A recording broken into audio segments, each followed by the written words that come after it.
Noong November 2024, habang nasa proseso kami ng pagtatalakay ng budget, nakipag-meeting sa amin ni Speaker Martin si Yusek Jojo Cadiz. Sabi niya, masama raw ang loob ni Pangulong Marcos, wala raw siyang natatanggap na remittance.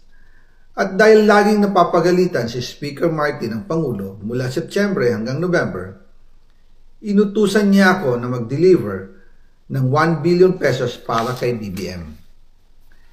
Ayon pa kay Yusek Jojo, nang ipaalam niya ito sa Pangulo, ang utos sa kanya ng Pangulo ay mag-ingat at siguraduhin si Yusek Jojo lang ang maghahatid.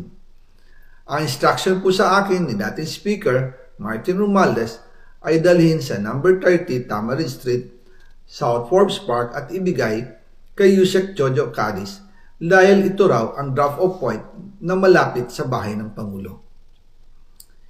Sinabi rin po sa akin Speaker Martin Romualdez na si PBBM ang nag-utos sa kanya na bilhin ang bahay sa number 30 Tamarin Street para gamitin bilang bagsakan at imbakan ng pera mula sa mga SOP, koleksyon at deliveries na para sa Pangulo.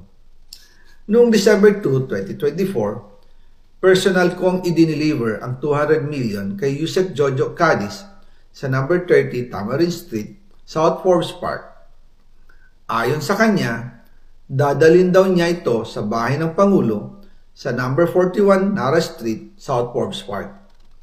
Kasunod nito, noong December 5, 2024, muli akong nag-deliver ng 800 million sa parehong address at Yusek Jojo Cadiz pa rin ang tumanggap.